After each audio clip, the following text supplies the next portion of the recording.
Hello students. So today we shall study discriminant analysis. The aim of discriminant analysis is to classify an observation or several observations into known groups. So basically discriminant analysis is a classification problem wherein you are trying to classify people or places or items on the basis of their dependency on each other. So, how do we measure the level of dependency and all? That also we shall see. So, it's a kind of cluster analysis which we are yet to discuss, but it's again a grouping question. So, here is an example. A bank knows from past experience that there are some good customers and there are some bad customers. So, good customers are those who repay their loans without any problem, but bad customers for the bank are those who show difficulty in repaying their loan, who don't pay the installments in time, and then sometimes the checks also aren't, or their accounts don't have enough balance to pay the installment and so on.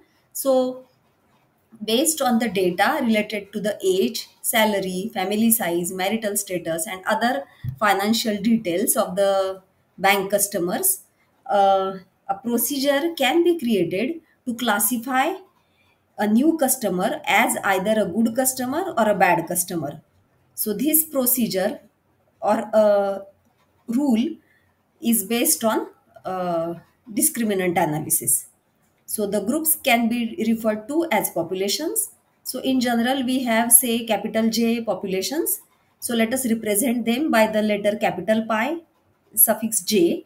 So now the question is, what if we have the data, this multivariate data on the customers? Say we know the customer's age, we know his monthly salary, how many people are dependent on him. So let us say family size, is he a married person, etc. So depending on all these details, so say x1 is the age, x2 is the salary, x3 is the family size, and so on. So we have a vector valued observation corresponding to each customer. And now on the basis of such, say, thousands of customers would be linked with a bank. So based on thousands of customers who uh, take up a loan from the bank, the customers are to be divided into those who pay the loan on time, who show no difficulty, and those who do not or who show difficulty. So so let us try to formulate this problem statistically. So we say that we have p such variables which are available related to the items which are to be classified. So it's an observation in p-dimensional Euclidean space, and now this observation is to be allocated to exactly one of the j populations. So now I'll change the track a bit and I'll explain the same thing by a different context. We always test hypothesis when it comes to inference testing problem. What we do is we usually test a hypothesis. So what we do is we classify the sample space into critical region, also called as a rejection region, and acceptance region. So if a observation belongs to critical region, then the hypothesis is rejected. If the observation belongs to acceptance region, then the hypothesis is not rejected. So just like we classify the sample space into two regions, here also instead of two, we are going to classify the set of all possible observations into multiple regions.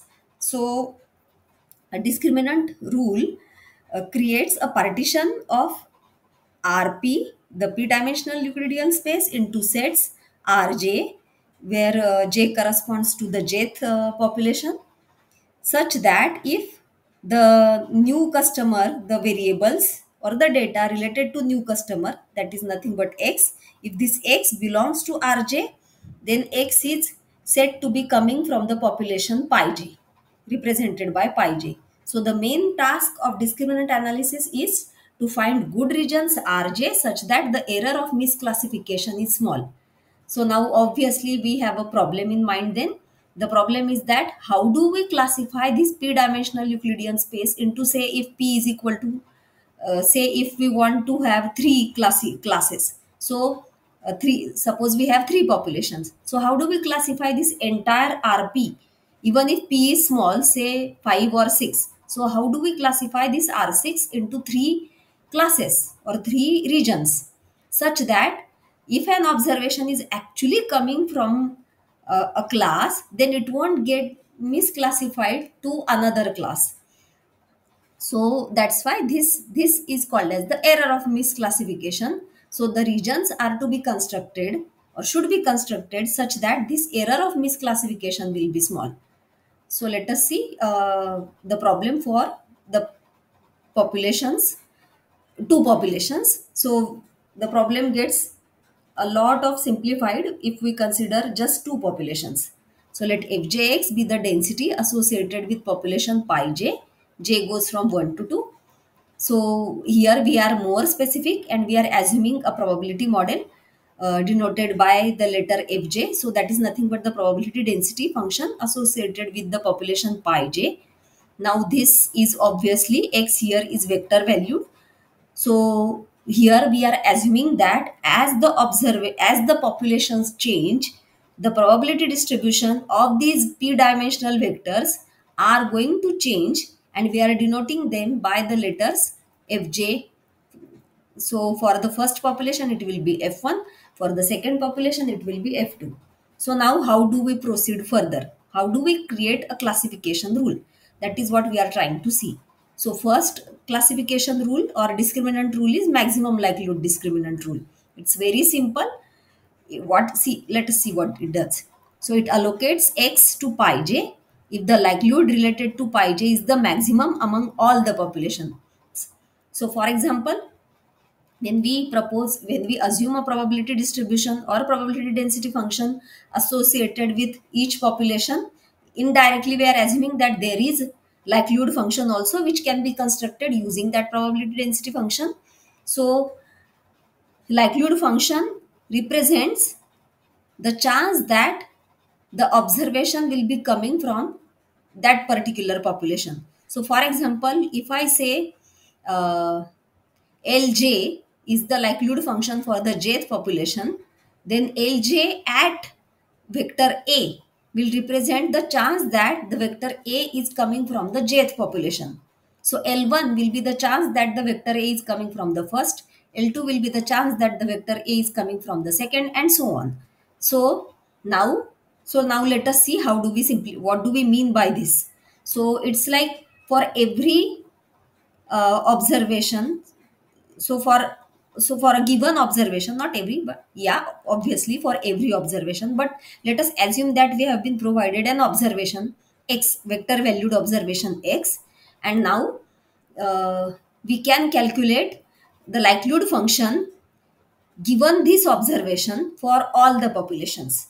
So we will choose that population for which the likelihood function takes maximum value for this particular value of observations. So in short, so how do we, so this is what we mean by the maximum likelihood discriminant rule. So now how do we decide, how do we partition this sample space? So if Rj is the partition of the sample space, by sample space we mean the p-dimensional space which we assumed in general, but in particular it can be a smaller space obviously. So if Rj is the partition of the sample space corresponding to pi j, then x is in Rj if Lj is equal to maximum of Fi over I. So if the likelihood function corresponding to the jth population is maximum among all the likelihood functions, then we are going to classify the observation as is belonging to the region Rj. This region Rj represents the region, the partition of the sample space corresponding to pi j. So obviously we cannot have one observation belonging to two different populations, and also we cannot have an observation that belongs to none of the populations. Please pay attention to this. So this means that the populations are creating partitioning of the sample space, just the way I had mentioned in the context of hypothesis testing problem. So hence Rj is collection of all the observations such that Ljx is greater than any other likelihood function. So this we can write as Ljx greater than Lix for all I not equal to j. So therefore R1, now we are considering a simpler case, that is just two populations. So R1 will be collection of all x such that L1x is greater than L2x, and R2 will be collection of all x such that L2x is greater than L1x. So now how do we this? Okay, so this is the construction of R1 R2. Now let us look at the probability of misclassification. So let us say P21 is the probability of allocating an observation from population 1 to population 2. So we are assuming that in reality the observation is coming from first population, but we are allocating it to population 2. So this will be a misclassification probability denoted by the letter P21. So this means that probability, because the observation is getting classified in the second population, it must belong to the region corresponding to the second population, that is R2. But given that the observation is coming from the first population, so given pi1. So now probability that the observation belongs to I2 will be, this probability will be simply integration of the PDF corresponding to the second population over the region R2. So this is what we get by the misclassification probability. Similarly, P12 is probability of allocating an observation coming from second population to the first population. So probability that X is in R1 given pi 2. So it is again integration of the PDF corresponding to the second population over the region corresponding to the first population. So here is a very interesting graphical representation of the misclassification problem. So suppose this, the first curve, this one is the density function corresponding to the first population denoted by the letter f1x, and suppose this second one, the larger one, is the density function corresponding to the second population denoted by the letter f2x. And now we have created the classification, a very simple classification like this. So here we have this vertical line. So what we are doing is that if the observation x, here we are assuming obviously a real valued case, that is x is in R, real valued observation. So here this is the notation. So this region up to this point, if x lies in this region, then we are going to classify it as if it is coming from the first population. If x moves across this value, means if x is larger than this value, then we are going to classify it as it belonging to the second population. So this is because most of the first population is on the left side, whereas the second population is on the right side of the real line. So that's why this rule is being implemented. So see, notice that if I consider area under the curve, second curve, which intersects with the first curve. So this one, this area. So see, this region, this R1 is the region corresponding to the first population. So now what is the portion of the second PDF which belongs to the first region? So this much portion, and now area under this curve will be the probability. So this area indicates the misclassification probability for an observation coming from the second population but getting classified in the first. Now similarly, we can understand the second misclassification probability, that now look at this portion, the gray, the vertical line portion. So herein the sum of the, now this region of the first PDF belongs to the R2. This much portion belongs to R2. So an observation belonging to this region will be classified as observation coming from the second population, but whereas in reality the observation is coming from the first population. So area under this portion of the first PDF will be the probability of misclassification, that is P21. Similarly this one is P12.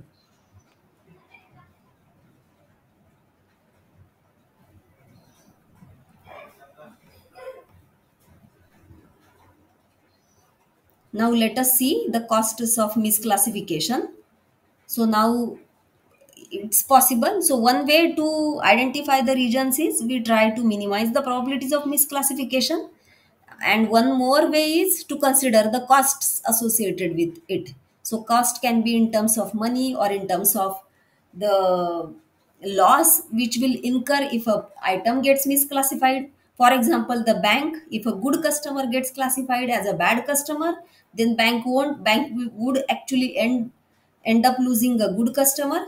And if a bad customer gets classified as a good customer, then again bank will be at loss because they will pay a loan to him which he won't be able to pay it back to the bank. So both the costs are serious and should be taken into account. They are monetary in nature. So let us consider. So if the first population, true population is pi 1, then if that gets classified as pi 2, then it will be C2 given 1. Similarly, if the observation, that is true population, is pi second population, that is pi 2, and if the observations gets classified as coming from the first population, then the cost associated is C1 given 2. So this is also referred to as the confusion matrix. So, in majority of the situations, it is possible to know beforehand the probability of getting an observation from pi j. So, for example, a certain bank may be aware of the probability of getting a good customer based on its past experience about the customers. So, these probabilities are based on historical data or expert opinion or past experience, etc., and not on the data whose classification is being discussed. And so, these probabilities are also called as prior probabilities. Prior because they are not calculated on the go. Instead, they are calculated even before getting the first piece of data. So the notation then is slightly different. It is denoted by small pi. So let pi j be the prior probability of population, capital Pi j. Then the probability that an observation is misclassified, now we can rewrite as probability that an observation comes from the second population and is classified as the first. This is what we mean by the misclassification. So given that an observation is coming from the second population, it gets classified to the first population if it belongs to the region R1.